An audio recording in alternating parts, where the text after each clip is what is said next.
Alrighty, good morning, guys. Welcome back. I am disappointed that we're here again today instead of in person. I know that's a bummer, but yeah, it is what it is. The contact tracer sent me an email yesterday around 5 p.m. with my return to campus date as the 17th. And I don't know why the hell that is. They told me 10 days and I told them on the 5th, but here we go. So tomorrow I will be cleared to come back to campus, which means we'll be able to do a normal math team meeting. And on Friday, we'll be back to all the normal stuff. And I can hand you back your physical papers and then also retrieve those from the testing centers that took them in the testing centers. But today, sure. I think right after class today, I don't believe I need to run immediately after. So yeah, you can chat from there. All right. So C2312 section OH1, which is Calc 2 honors. And the date is the 16th. Last time, we introduced the concept of a sequence. Today, we're going to explore a number of theorems related to sequences and an alternate way of defining sequences. And I'm going to introduce a few very special sequences that we need to become acquainted with. So we're going to talk more on sequences.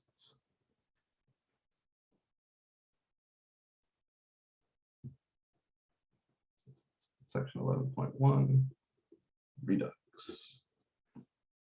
All right.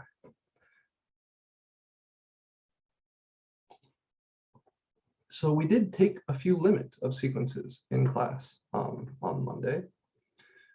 And what we did there was kosher, but I didn't really explain why it was kosher. And I'm grateful that you trusted me enough to go with it, like the limit of 1 over n as n goes to infinity is 0. But the truth is that the logic there wasn't entirely connected. What I was doing is saying we can do everything with these that we did with functions back in chapter 2 in Calc 1. And there is a theorem. And so let's start first. Theorem for today. It looks more complicated than it is. I promise you this is not at all complicated. This just says if f is a continuous function. Honestly, it doesn't even need to be continuous, but this is the way we phrase it. If f is a continuous function and f of n is equal to an, meaning when you plug n in for x, what you get is the same thing as your sequence. So in the back of our mind here, this theorem is going to tell us how to take a limit of a sequence an. If you can find a continuous function such that when you plug in n, that function turns into your sequence, then the limit as n goes to infinity of an is the same as the limit as n, oh, sorry, I should say x, sorry, x goes to infinity of f of x. What does this mean? This means that you can do everything with sequences that you can do with regular functions. That's literally all this says. I'm not going to spend a lot of time trying to reason through this. A picture will suffice. So you've got some sequence, right? And we suspect it has some limit L.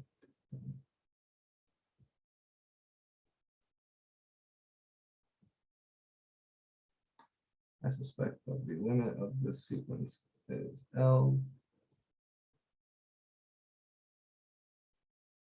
But for whatever reason, I'm having a hard time taking the limit of that sequence, or I just don't know for sure if I can take the limit of that sequence or whatever. We don't know if the rules are the same as they are for functions. What this says is if you can find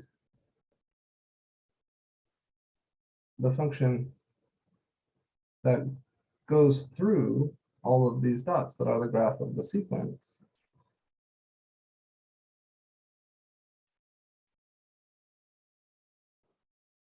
then where the curve goes, the dots go. Right? That's all. That's all this says. The fact that these dots live on the graph of the function f, right, the blue curve, is exactly this statement, that f of n is equal to an, right? This says all the terms of the sequence live on the graph of the curve. So if you can find a function such that all the terms of your sequence live on the graph of that curve, then in order to figure out where the dots are going, right, what the limit as n goes to infinity of the sequence is, you can just take the limit of the function, right? Because the dots are all trapped on the curve. Wherever the curve goes, the dots must go. Remember, we're talking about limits at infinity. So when I say wherever it's going, every time I refer to a limit, I'm talking about a limit as you go all the way off to the right, or from your perspective, right, all the way off to the right. So that's all. And the way to think about this theorem,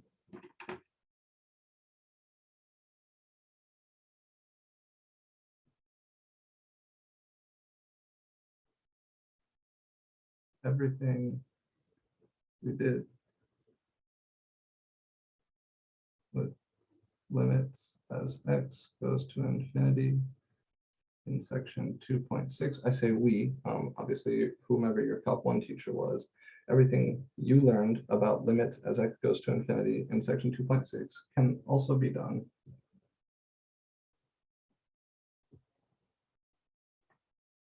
with sequences.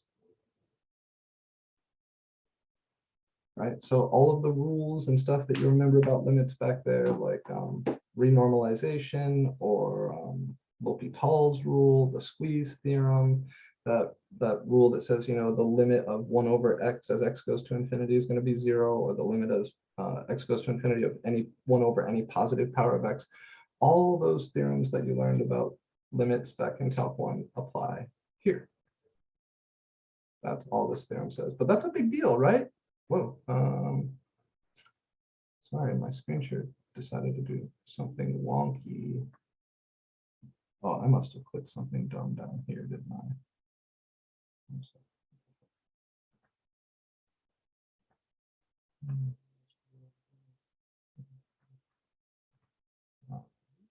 Okay, we do. Freeze, no, unfreeze. No.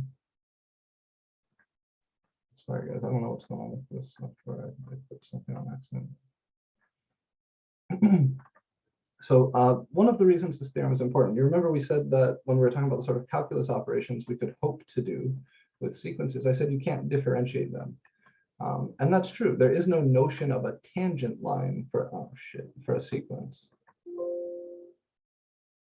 We have to figure this out. All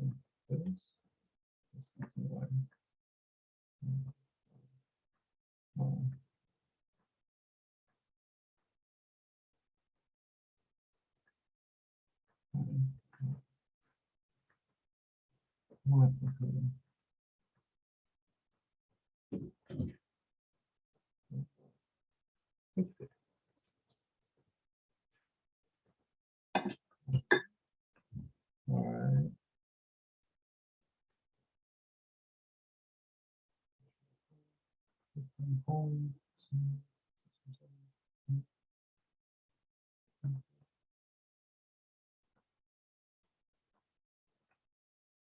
Maybe if I disconnect, reconnect.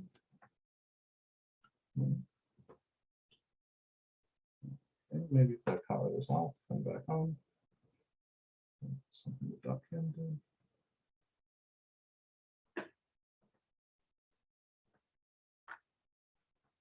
While I'm trying to figure this thing out, yeah, stuff like L'Hopital's rule is intuitively not something we can do with sequences, because sequences, you know, you shouldn't be able to take a derivative. It doesn't really make sense to talk about the derivative of a sequence. But if you think about a corresponding smooth function that agrees with your sequence, meaning the function values and the sequence values are the same on the integers, then you can differentiate that smooth function, and that'll give you the information that you want about the sequence.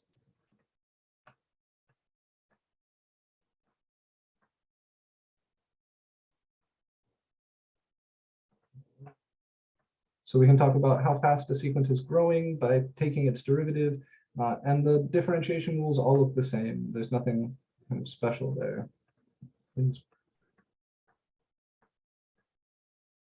Christ. Okay. So theorem says everything we did with limits at x as x goes to infinity back in section 2.6, we can also do with sequences. So in particular,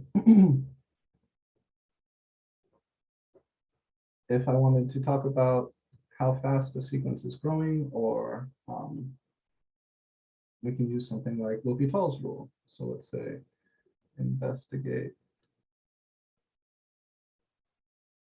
the convergence of the sequence where an is, and this is something out of your homework. I'll do n e to the negative.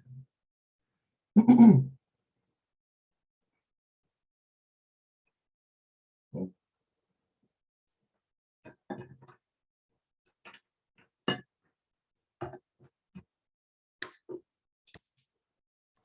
we know, or we see, that an, which is n e to the negative n, is equal to f of n, where f of x is x e to the negative x. Right? My sequence is really dots along the graph of this curve. So the limit as n goes to infinity of an of my sequence will be the same as the limit as x goes to infinity of f of x.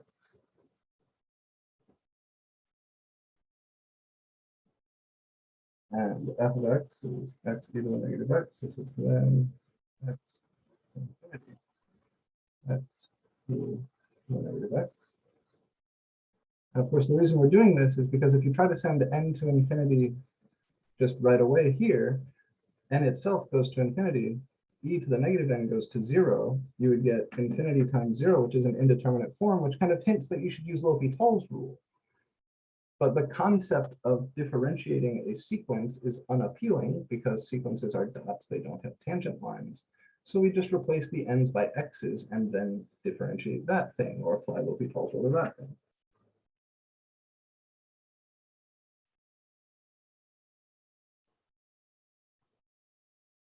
So here I would say, this looks like infinity times 0, which is indeterminate. So we rewrite it.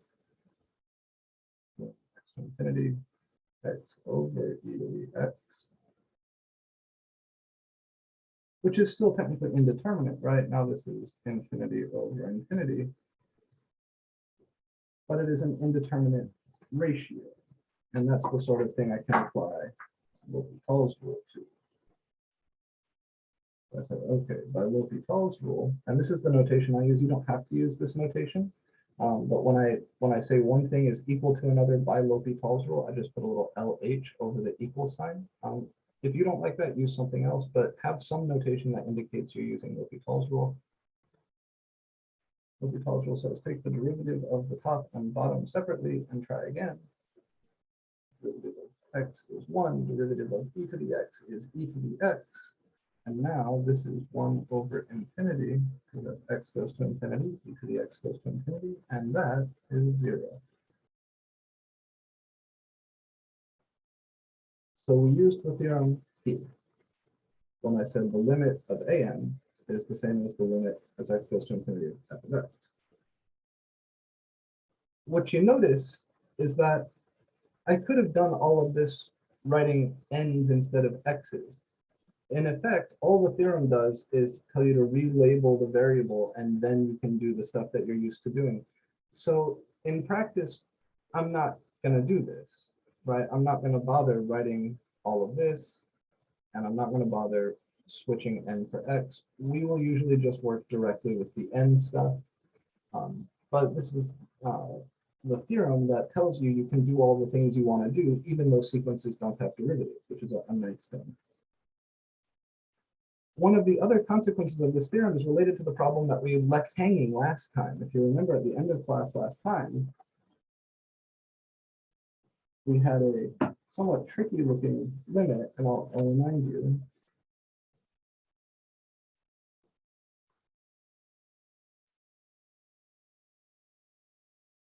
We were trying to calculate the limit as n goes to infinity of negative 1/3 to the n. I think there was a 2 here.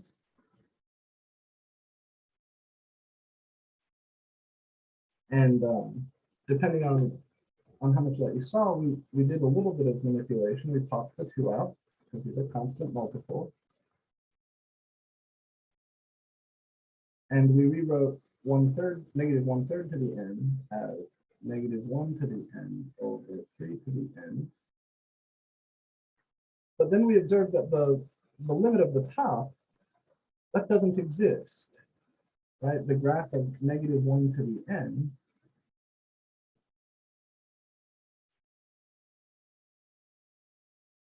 he just goes from 1 to negative 1, back up to 1, and then back down to negative 1, and then back down to negative 1, and on and on and on. So this guy, his limit is dne. This guy, his limit is infinity. But dne over infinity, nothing, right? I cannot ignore the dne. So what your theorem, the theorem we just discussed, is going to allow us to do is import one of the other kind of rules or tricks from limits of continuous functions, namely the squeeze theorem.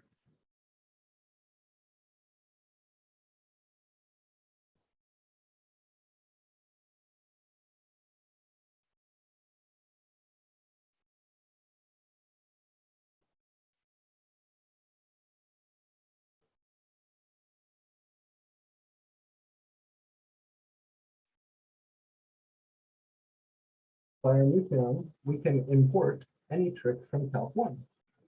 And I'm thinking now, namely, the squeeze theorem.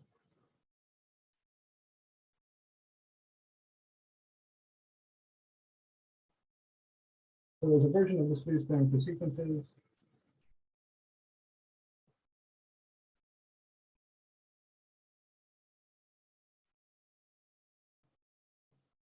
And it's what you get by mashing the old squeeze theorem together with the new theorem that we just discussed, that you can, do all the old stuff here.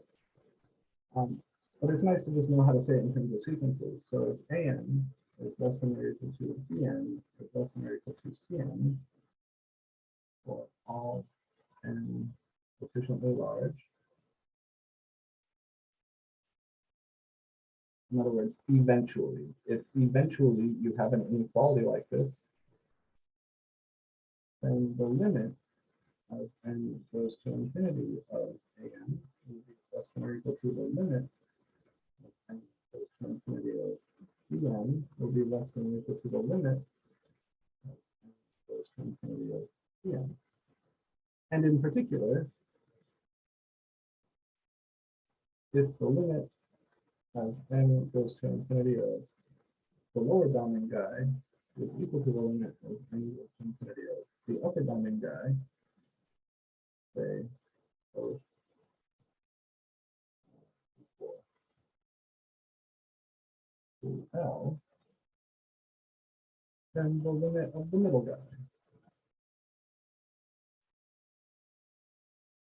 must also be equal to L.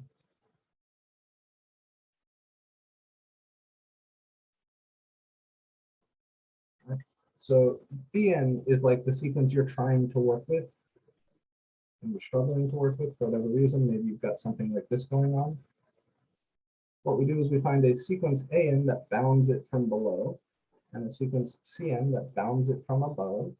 And as long as the outer two sequences have the same limit, then the guy in the middle has to go there as well. It's literally the same thing as squeeze theorem from Calc 1. You just run it through this machine that turns theorems for functions into theorems for sequences, and this is what you get out.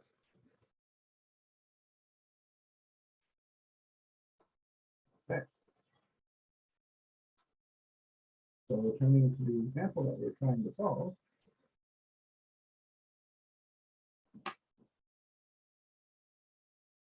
we want 2 times the limit as n goes to infinity of -1 to the n over 3 to the n. This is what we're trying to get at. So what I need to do is, one option is to construct an inequality looking like the inequality in the squeeze theorem up there. So I want to find some inequality that has this guy in the middle.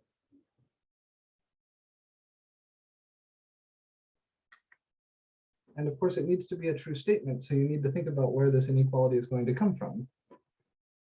The obvious answer here is that -1 to the n only takes 2 possible values, +1, which means my sequence is bounded above by 1 over 3 to the n, and -1, which means my sequence is bounded below by -1 over 3 to the n. All right, so we know that this inequality is true for all n greater than or equal to 0. In fact, it's a straight up equality, right? This thing is either equal to this guy or this guy. But he's never bigger than this guy, and he's never smaller than this guy. So this is a true statement. And the limit as n goes to infinity of -1 over 3 to the n. That's negative limit n to infinity 1 over 3 to the n, which is -0, which is 0, right? Because 3 to the n goes to infinity. So 1 over 3 to the n must go to 0.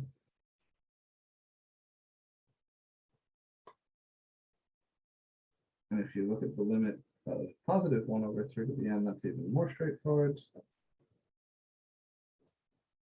This is 0 as well, right? Because again, as n goes to infinity, 3 to the n goes to infinity, 1 over infinity is 0. Therefore, by the squeeze theorem,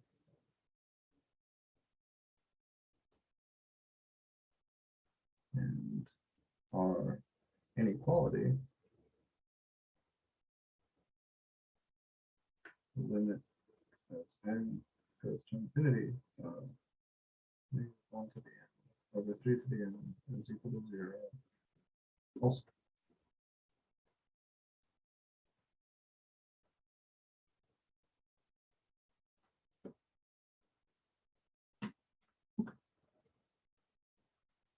so the process of building inequalities, just like that comparison theorem for improper integrals, here's that skill again, right? We need to be able to come up with inequalities, and it's not going away. It's going to keep coming up. It's going to come up when we talk about sequences, series, power series. Inequalities are going to be everywhere in the rest of this class. And the secret truth is that inequalities are the heart of calculus. I want to pause here for a minute and take any questions on this. I know we had that interruption with the document camera. Just a quick question. The original one had a 2 times that thing. On a test, would be required to carry the 2 along. It's 0 in the end anyway, because it's all going to be times 0. But should we generally carry the 2 along with the inequality? You would be correct. So we could then say like thus 2 times then n to infinity. You're right. I just forgot it. I'm sorry. -1 to the n over 3 to the n equal to 0.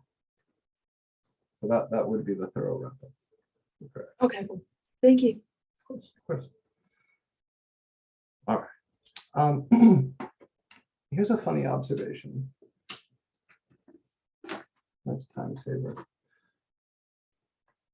I didn't do anything like fancy to construct this inequality, right? The place this inequality comes from is the fact that -1 to the n is either -1 or +1. You can imagine that there are a lot of sequences like this, where you've got like a -1 to the n times something else that is pretty well understood. You don't want to have to go through the full squeeze theorem argument every time you encounter such a thing. And anytime a mathematician sees something that's like, oh, I'm going to do this like a lot and it's always going to be the same, well, that means you've got another theorem.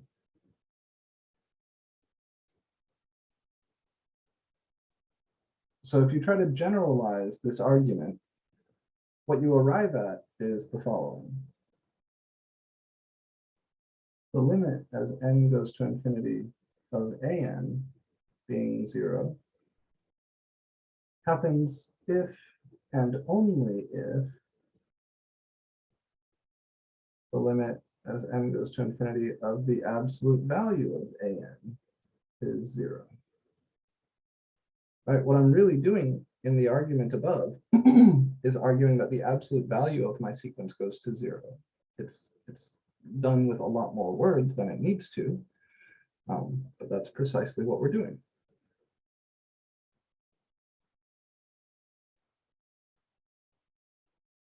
So if you have a sequence that is misbehaving in some way, like that -1 to the n giving you trouble, and you think the sequence is going to 0, like the top is bounded, but the bottom's going to infinity, you can use the squeeze theorem, and there are plenty of problems where you would need to use the squeeze theorem. But there are also plenty of problems where you could just take the absolute value and the bad behavior goes away, leaving you with something that's easy to work with. And so this theorem says, if you think your sequence is going to 0, but you're having trouble getting the argument there, try working with the absolute value of your sequence instead. Sometimes it's easier to show that that thing goes to 0.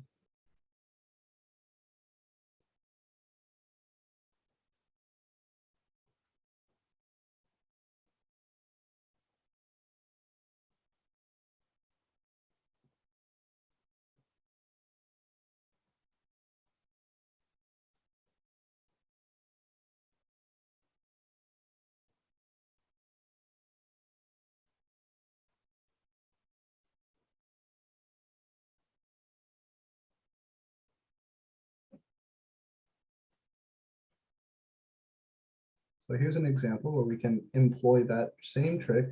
I could do this with the squeeze theorem if I wanted to, but it can be done much more quickly with the theorem on absolute values. And that's how I will refer to this theorem, as the theorem on absolute values.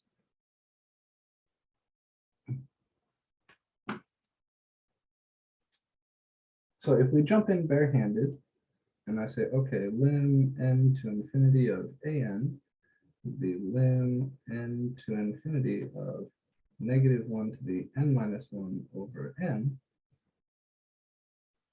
The top, again, is a DNE. Right, -1 to the n-1 and -1 to the n, they do the same thing. Every time n goes up by 1, that thing jumps from +1 to -1, back to +1, back to -1. It's doing the same thing as the -1 to the n in the previous guy. And downstairs, the n, he wants to go to infinity. So my numerator is bounded, but doesn't have a limit. My denominator is unbounded, it goes to infinity. Those two things together make me think the limit of this sequence is probably 0, right? If the top isn't getting big, but the bottom is getting big, then the whole thing is getting very small. So I suspect the limit is 0. But because of the power of -1, making it oscillate from positive to negative, I don't have the ability to take the limit directly. But this makes us suspect that the limit of an is 0. And that's precisely the situation that the theorem above is built for. This says the limit of your sequence is 0 if and only if the limit of its absolute value is 0. And when you take the absolute value of this thing, it becomes nicer. Let me show you. So we kind of stop what we're doing, we put down what we were just doing, and we say, let's look at this instead. Let's look at the limit of the absolute value, because if I can show this is 0, then I know that the original guy is 0. The absolute value of an is the absolute value of -1 to the n-1 over n. And the algebra rules for absolute values are as nice as they could possibly be. It's a fully multiplicative function, which means you can split it up over division. So this is the absolute value of -1 to the n-1 over the absolute value of n. N here is going to infinity. So it's understood that the absolute value of n is just n is positive. So downstairs, I just have n. Upstairs, again, because the absolute value function plays nice with multiplication, it must also play nice with powers. So the power here, which right now is inside the absolute value, can pop out of the absolute value. And I have the absolute value of -1 now raised to the n-1 on the outside of the absolute value.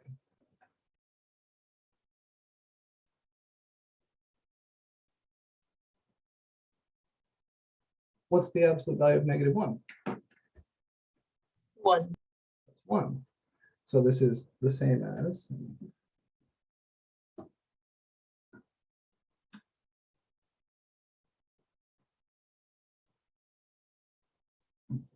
here. This is the same as the limit as n goes to infinity of 1 to the n-1 all over n. And if you take 1, the constant number 1, and you raise it to the power n-1, what do you get? If you plug in 0, 1, 2, 3, 4, 5 for n, you get 1 to the -1, 1 to the 1, 1 to the 2, 1 to the 3, 1 to the 4. Those are all 1. So this is just the limit as n goes to infinity of 1 over n. And we know that that is 0.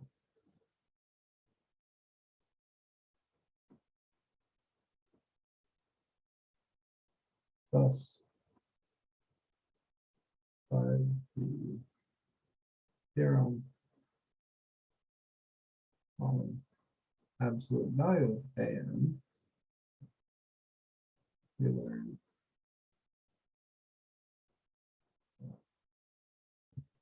I don't exactly understand, like, I mean, I see how this absolute value thing works and everything, but I don't understand like why it works.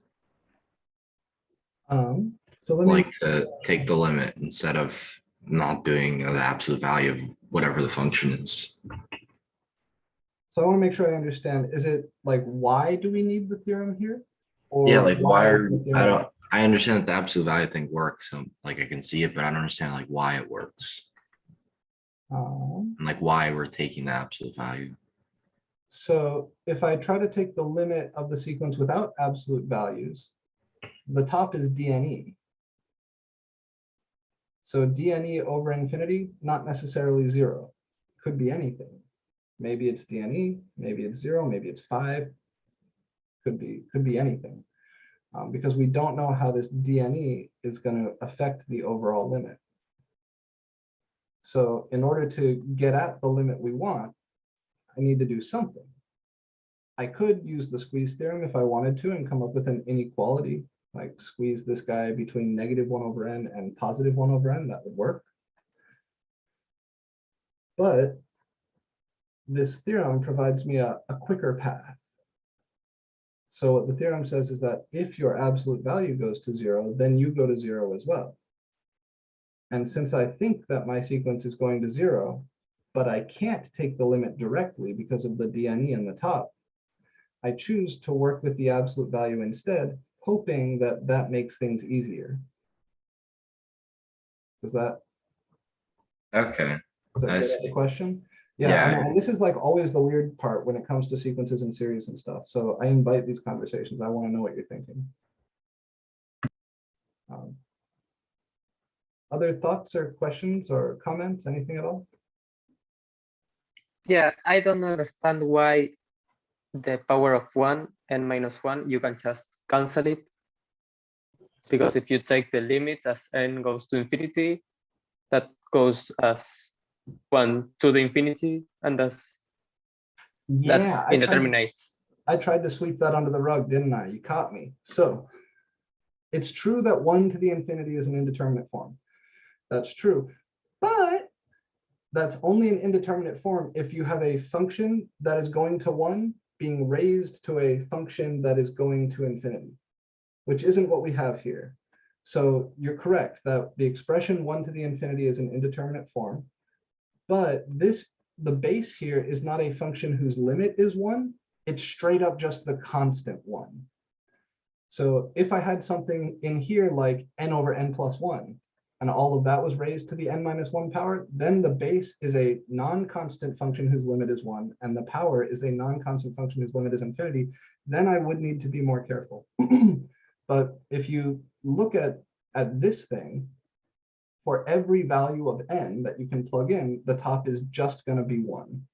So we don't actually have an indeterminate form there. You're 100% correct, and I applaud you for catching that. But in this case is not a problem. So what Ian's pointing out there is, if you remember your indeterminate forms, there are indeterminate ratios, products, differences, and powers. 1 to the infinity, 0 to the 0, those were indeterminate powers, and they require careful treatment. But those are only indeterminate forms if both the base and the power arrive at 1 and infinity through a limiting process. And here the base is the constant number 1. So this guy is just algebraically equal to 1 for every finite number n. But yeah, that's a great catch.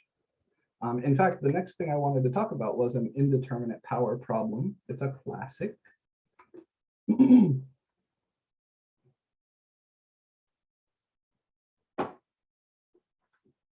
Let me get my timestamps back in here so I don't take up too much of your time. So another situation where we need to employ a theorem from Calc 1 to attack a sequence problem. I can just say calculate the limit as n goes to infinity of 1 minus 2 over n raised to the 3n.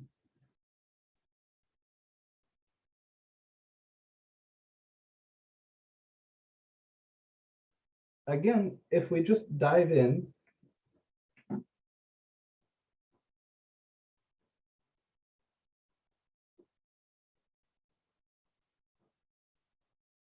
since 2 over n goes to 0, this looks like 1 minus 0 raised to the 3n definitely goes to infinity. This looks like 1 to the infinity, which is an indeterminate power. And because the inside here is not constant, it is a non-constant function who's going to 1. We do actually need to be careful. The way we get around this, does anybody remember seeing limits like this back in Calc 1? Yes, I think it has something to do with number e, but I'm not sure. Yeah, that's it exactly. So the limit that defines the number e, standard definition, is 1 plus 1 over n, all to the n. And so this is a modified form of that. The way we're going to attack this is by, we're going to say, let an be this fella, 1 minus 2 over n raised to the 3n. And this is not a new trick. It's actually an old trick that we're just applying in the new context of sequences. We're going to work with the natural log of an instead, which is the natural log of 1 minus 2 over n raised to the 3n. And the properties of logarithms are going to allow us to bring that power down. This power inside the logarithm is the same as a multiple outside the logarithm. So this is 3n times the natural log of 1 minus 2 over n. Like so.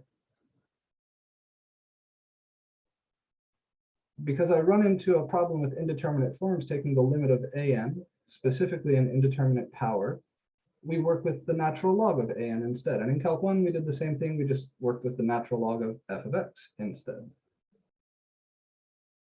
So now we seek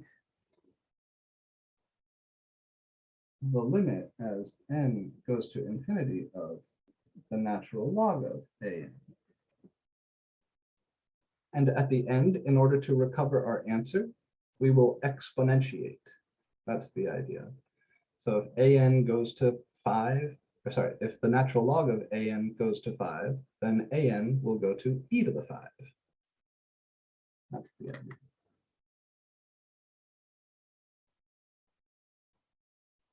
Now I already did a bit of simplification. The natural log of an is 3n times the natural log of 1 minus 2 over n, like so. And if we try to plug in infinity, the 3n goes to infinity, the 2 over n goes to 0. So this looks like, and kind of my notation for this is I put it in little quote bunnies, like I'm not responsible for this bullshit. This looks like infinity times 0, because the natural log of 1 is 0. This 1 minus 2 over n goes to 1. Natural log of 1 is 0, which is an indeterminate product.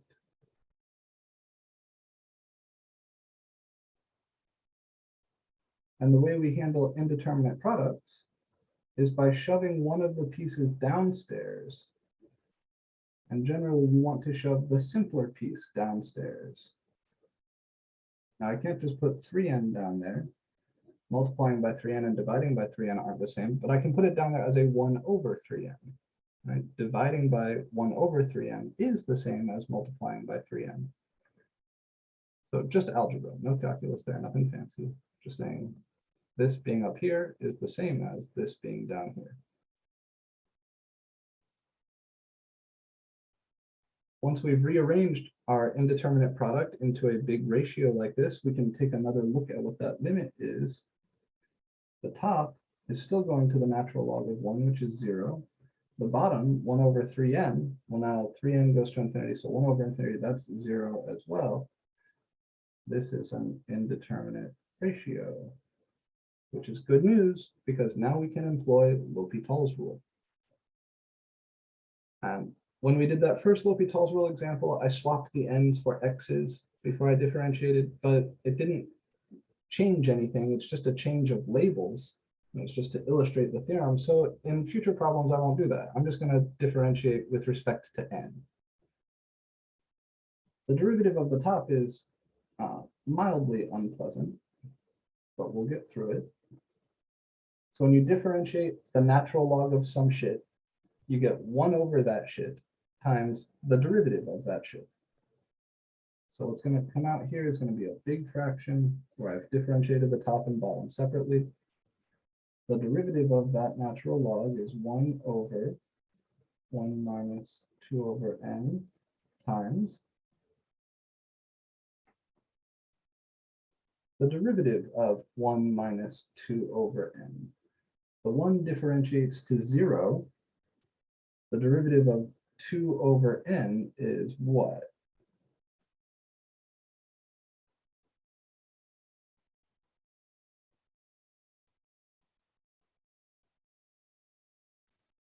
What's the derivative? 2 over n squared. Yeah. So the derivative of 2 over n would be negative 2 over n squared.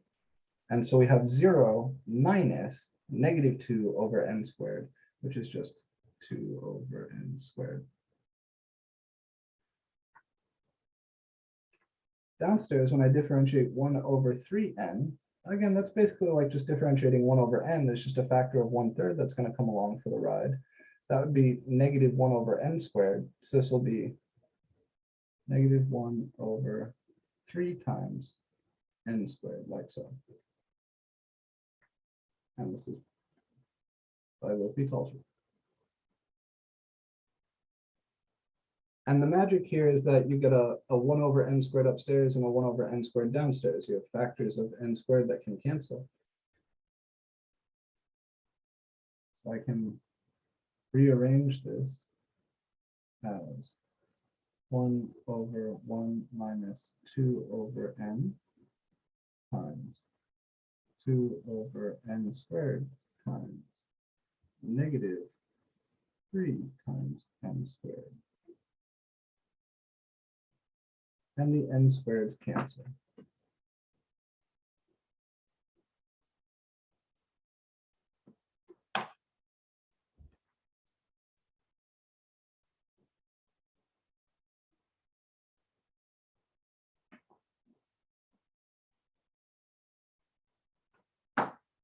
So are we okay with the differentiation and the algebra there?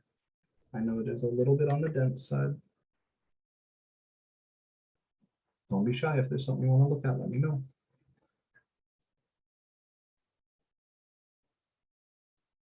We all see where this guy came from using the chain rule.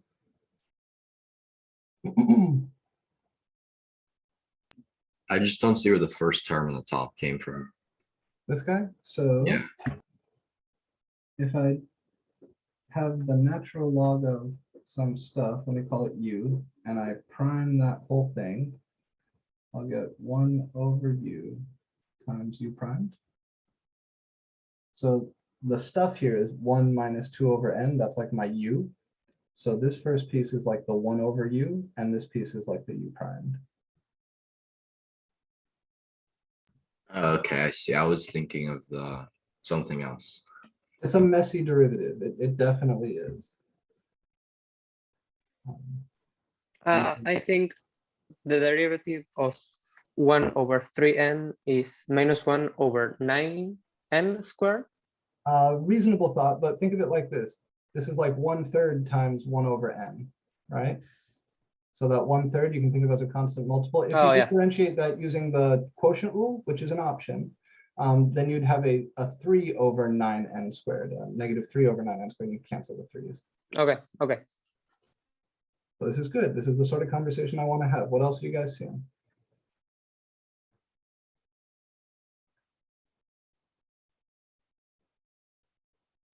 We usually have the terms like separate, like you did 1 over u times u prime instead of like u prime over u.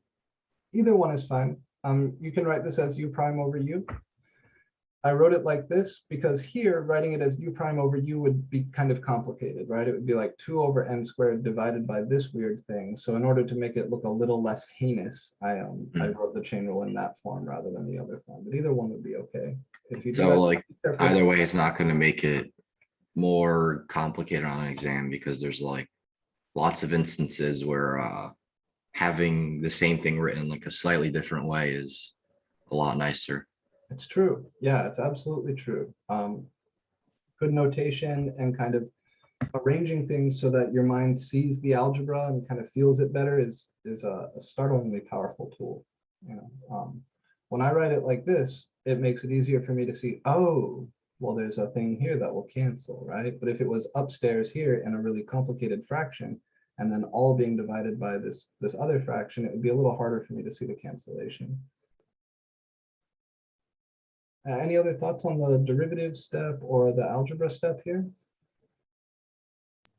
For myself, my only concern would be is that like when you're doing low p tau, one of the things to generally keep an eye on is, has this made it better or has it made it worse? Initially, it really looks worse. I agree. I agree entirely. This particular problem is a part of a class of problems, a family of problems, all related to the definition of the number e. I agree that this doesn't look nice, right? This looks like I've taken a step backwards. But again, that's where writing this out here on the side, I think is useful because yes, when I write this down at first, I'm thinking it doesn't look like things have gotten better.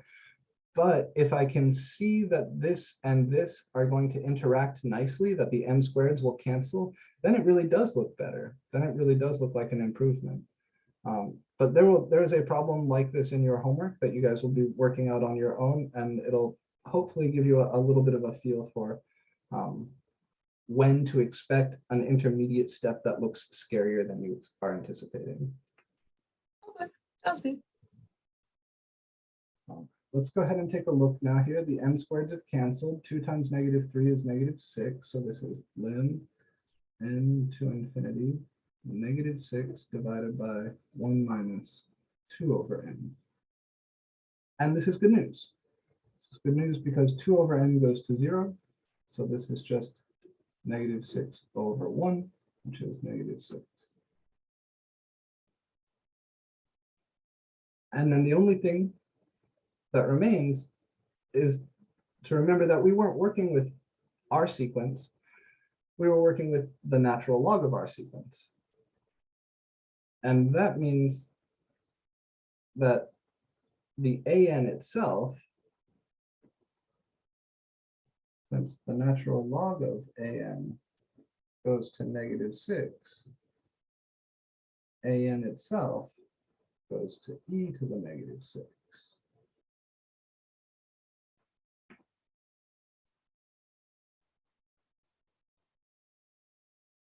And that's it, we're done now. So the limit as n goes to infinity of an, which was 1 minus 2 over n raised to the 3n, is e to the -6. In other words, I would say the sequence an converges to e to the -6. Now here they just said calculate the limit, but if I wanted to, that's what we would say.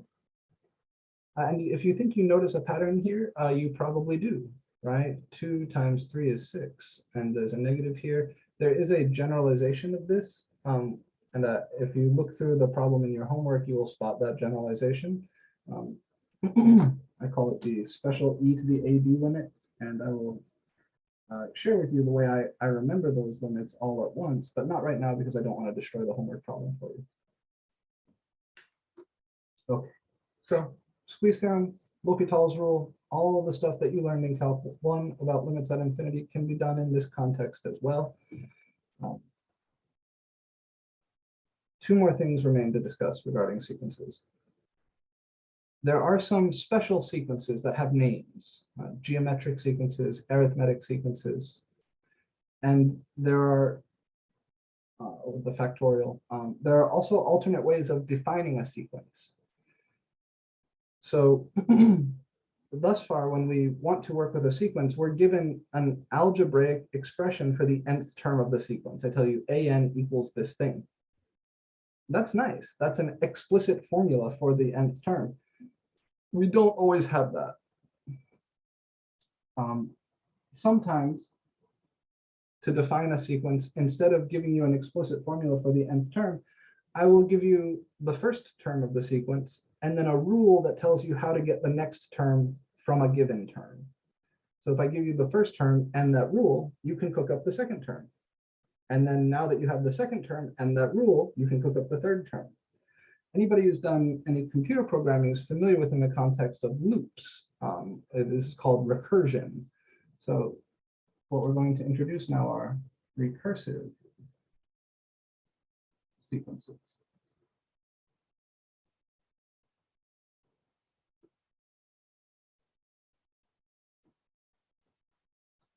These are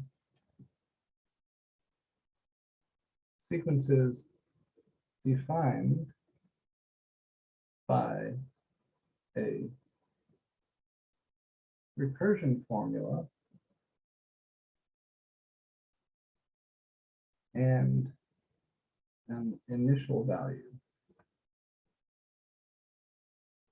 And what a recursion formula is just a rule for obtaining the next term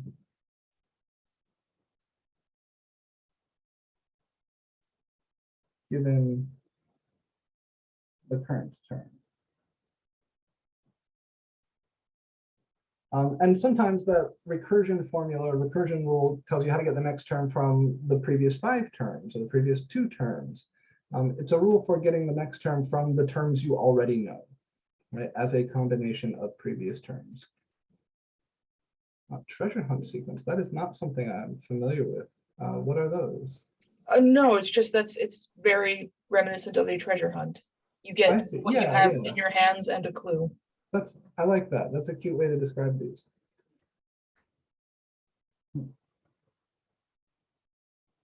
In fact, Nicolas Cage would like that, especially given our first example of a recursive sequence, quite famous. I'm going to call the thing f, and I'm going to declare that f of 0, or f0 is 0, and f1 is 1. With the recursion formula that fn plus 2 is equal to fn plus 1 plus fn.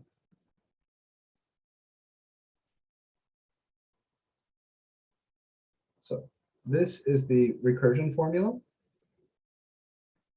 And these are the initial conditions. We would call this an order 2 recursion, because in order to get the next guy, you need to know both of the previous two guys. And we're just going to list the next, say, 5 terms. So they gave me F0, they gave me F1. I want to find F2, F3, F4, F5, right? So how do I get F2?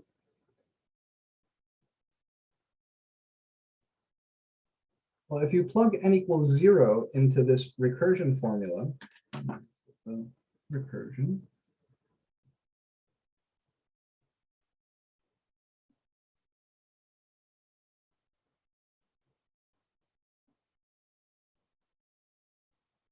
and these are the initial conditions.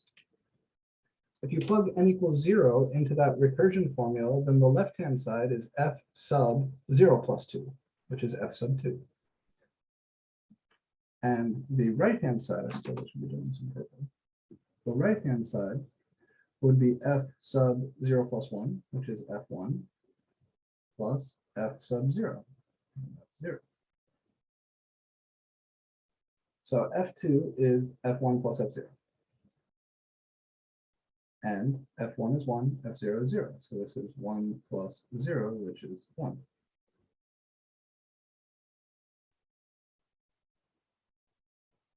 If you plug n equals 1 into this recursion formula, the left-hand side is f3, and the right-hand side is f2 plus f1.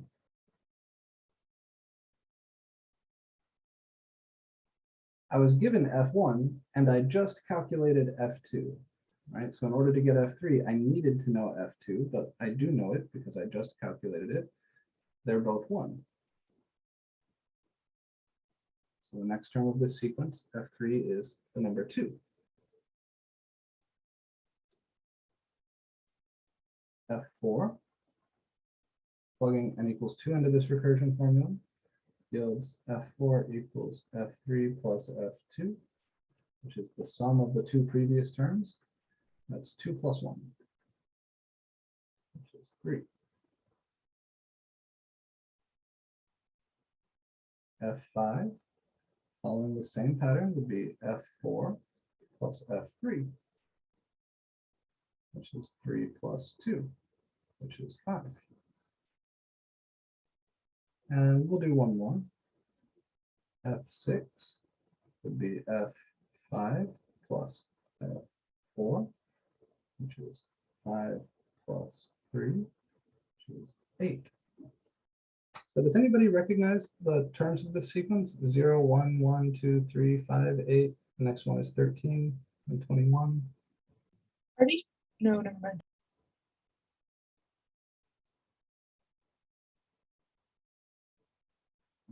The hint is in the letter I chose to represent the sequence. So the sequence is Fn. Nick Cage likes this. Is it Fibonacci? Yeah, this is the Fibonacci sequence.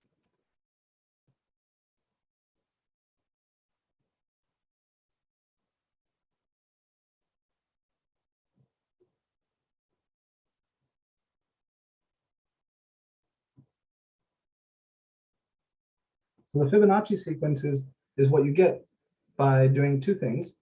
First, you say, in order to get the next term, you add the previous 2 terms. Also, the first 2 terms are 0 and 1. So then you get 0, 1, 1 plus 1 is 2, 1 plus 2 is 3, 2 plus 3 is 5, 5 plus 3 is 8. The next one would be 8 plus 5 is 13, and so on. So recursive sequences, besides allowing Nick Cage to do things in movies, show up a lot in contexts where you're trying to describe an evolving system. Like I say, what happens next depends on what's going on right now. anytime you have a system like that, then a recursive sequence is bound to show up. They also show up in very important contexts when solving differential equations. If you take MAP2312, at the very end of that class, you will learn how to use power series to solve differential equations. And the way that works is you do a whole bunch of work, and then eventually you get this expression for the solution function in terms of some coefficients, and those coefficients are sequences, and you end up with a recursion for those coefficients rather than an explicit formula. It's very hard to solve a recursive sequence in the sense that, like, it's very hard to find an explicit formula for Fn.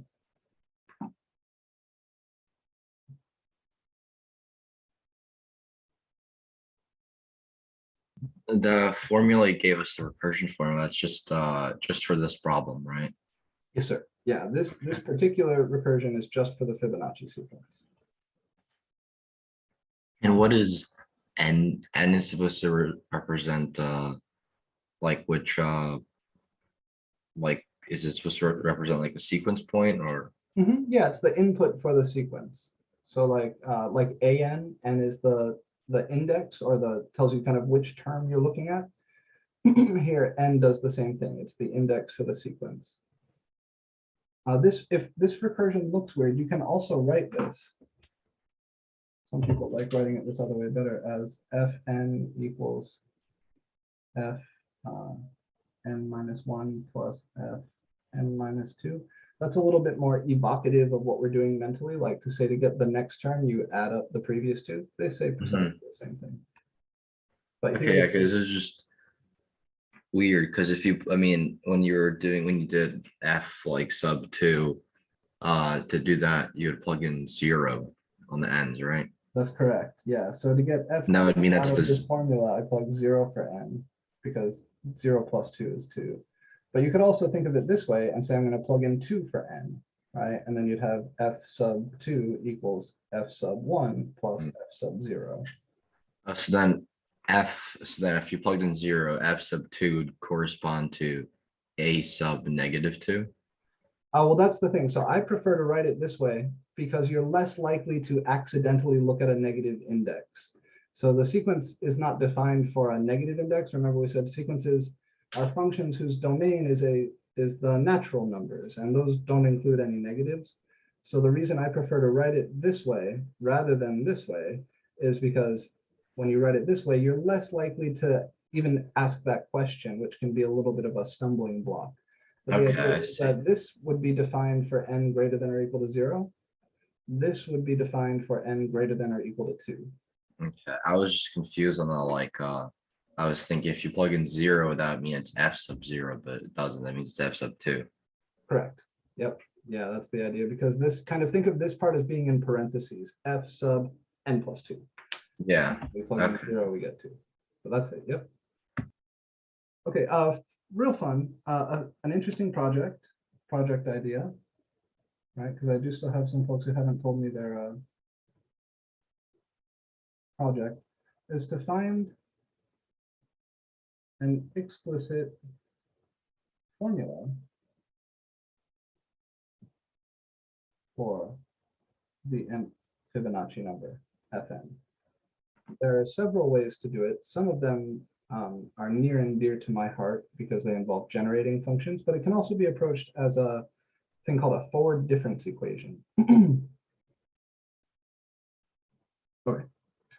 Another very important recursive sequence whose name begins with the letter F can be defined using the following recursion. So here we go.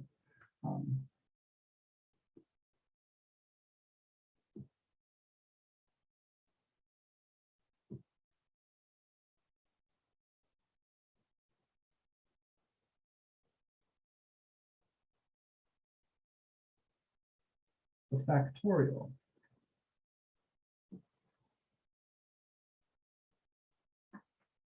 So the way we can define this, let me just call this capital Fn is n times capital F sub n minus 1. And I also define f0 to be 1. And there is a notation for this factorial sequence. We don't usually write it as fn, but I want to give you a feel for the thing because the notation on its own can be a little bit weird looking. So let's list the first 5 terms of this capital Fn and find a formula. Find an explicit formula for the n factorial f7.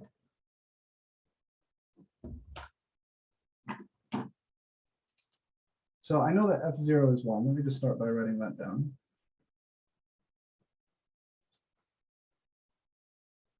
I can calculate f1 from the recursion formula. So I'm plugging n equals 1 in here. I get f1 equals 1 times f0, which is 1 times 1. And on a good day, that's 1. f2, the second factorial, I get by plugging n equals 2 in here. That would be 2 times f1. And f1 I just calculated to be 1. So this is 2 times 1, which is 2.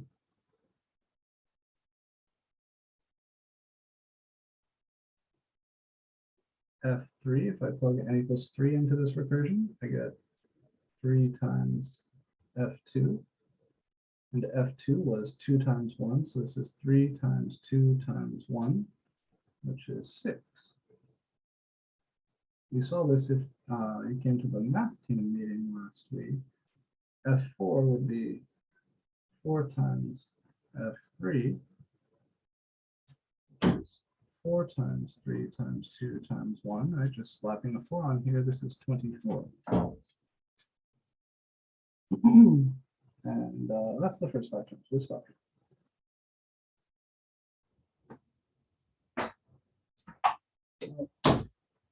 The other thing we were asked to do is to come up with a formula for Fn. And the trick to that is going to be to kind of look at these middle expressions. So F4 is 4 times 3 times 2 times 1. F3 is 3 times 2 times 1. F2 is 2 times 1. Can anybody guess what is F7 as a product of numbers? Like this? Just looking at the ones we have so far, looking for a pattern. 7 times 6 times 5 times 4 times 3 times 2 times 1. Mm-hmm. Yeah. F7. Just like F4 is 4 times 3 times 2 times 1 would be 7 times 6 times 5 times 4 times 3 times 2 times 1. So you can calculate any Fn that you want. But there's no nice way to write down the formula. The closest thing we can do is say, okay, so Fn then, that must be n times n minus 1 times n minus 2, all the way down until you get to like 3, then 2, then 1. And this works fine, as long as you're not talking about 0. This works for n greater than or equal to 1. And you just have to remember that f0, the factorial of 0, is defined to be 1.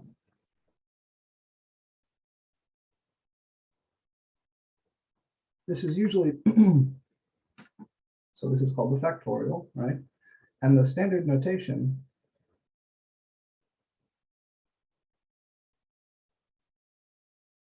is n exclamation mark. That's the way we usually write this thing. That's what I say. It's a weird notation behind this that makes it more confusing. The standard notation for n factorial is n exclamation mark. So n exclamation mark is n times n minus 1 times n minus 2, all the way down to 3 times 2 times 1 for n greater than or equal to 1, and 0 factorial is 1 by definition.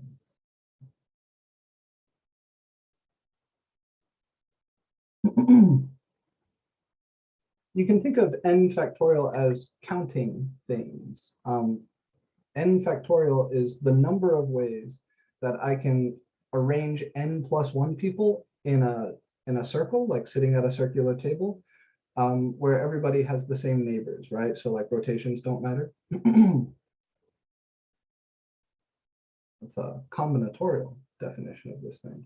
But this sequence shows up a lot, especially when you take derivatives again and again and again, right? Like if I take the derivative of x to the 5 4 times, I'll have 5 times 4 times 3 times 2 times x to the 1. If I take that derivative one more time, I would just have 5 factorial. This is a very fast growing sequence. And the next thing I want to talk about, the last thing I want to talk about here today is growth rates for sequences. Or maybe I should say growth rates. No, this is the right time. Well, yeah.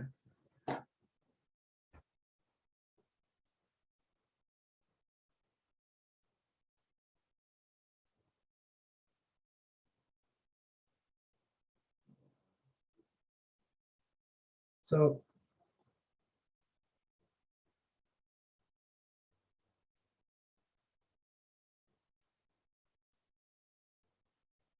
all of these things go to infinity, but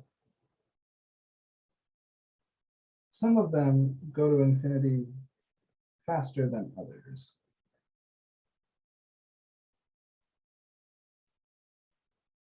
You know that the natural log is a very slow growing function that does eventually get to infinity. And any positive power of the natural log will also go to infinity. Power functions go to infinity, right? Like n squared, n cubed, n to the 4, those all go to infinity, and they go to infinity faster than the natural log.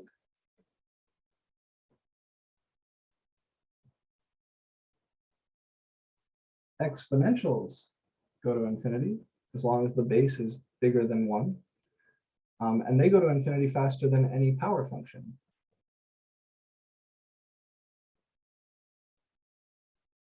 The factorial is even stronger. He goes to infinity faster than even an exponential. And n to the n is actually very close to n factorial. N factorial is a little bit faster than n to the n, but I'm not going to include that here.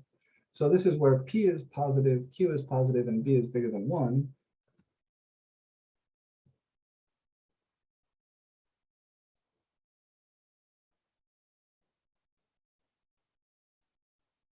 Where the less than, this is a double less than. What this means is something specific.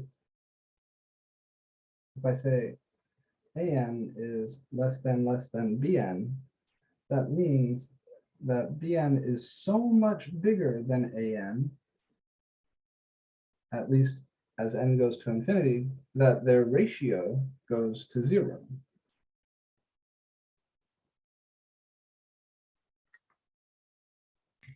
Was that a n to the b you wrote there, the second term? That one. This n to the q. N to the q? Okay. Yeah. What's the q supposed to mean? So p and q are any positive number. Oh, okay. So the idea here is that powers of the logarithm grow slower than powers of n, which grows slower than growing exponentials, which grow slower than factorials.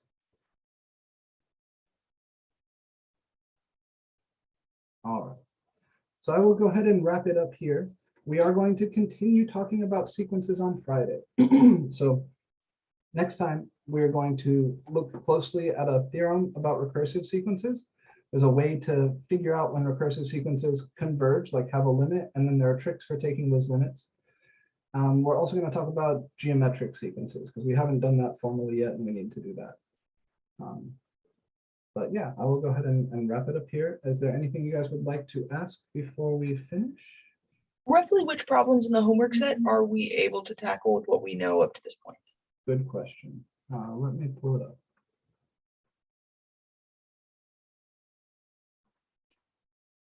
So today we introduced recursive sequences, and there are a handful of problems in here that just say list the first few terms of this recursive sequence. We introduced factorials, and there's a problem about simplifying ratios of factorials. That one is one we couldn't do until today. There are several that use squeeze theorem and L'Hopital's rule. So maybe rather than saying the ones we can do, let me point out the ones that we still need something for. So all of these are fair game. This one's one we just learned how to do squeeze theorem. That's L'Hopital's rule. L'Hopital's rule. This is one we just learned, the ratio of factorials. That's cool stuff. First 5 terms of the recursive sequence. L'Hopital's rule. L'Hopital's rule. The only ones that we cannot do yet, so 27, we don't have a handle on yet. 28 you could do, but please don't. I want to define these terms and talk about what they mean and why they're important. That way that has some more meaning when you get to it. So 27, 28, 29, and 30 are the only ones that we can't do yet. And those all have to do with this theorem on bounded monotone sequences. But everything else we can do. So you can do everything up to 27. Cool, thank you. Yeah, of course. Any other questions before we go? Are we able to talk quickly after Yeah. class? Yep. Okay. Oh, for test 1, if you took it in person, I guess you just come and get it, like just come by sometime when yeah, I guess. If you can come to class, I'll be bringing them to class tomorrow or Friday to hand back. Okay. But then if you can't come to class, I can leave them with my unit aide in my office unit there, which is A31 downstairs on the north side of building A. I can leave them with Laura. She's an older Welsh lady, curly blonde hair. If you just go in there and say, I'm in John's class, I'm here to get my test, she'll have it for you. Okay. Alrighty, then we are done here for the day. Let me go ahead and make a breakout room, Daniel, so anybody who's chilling, we can speak privately. I'll invite you, and then I'll follow you in. Have a good day, guys.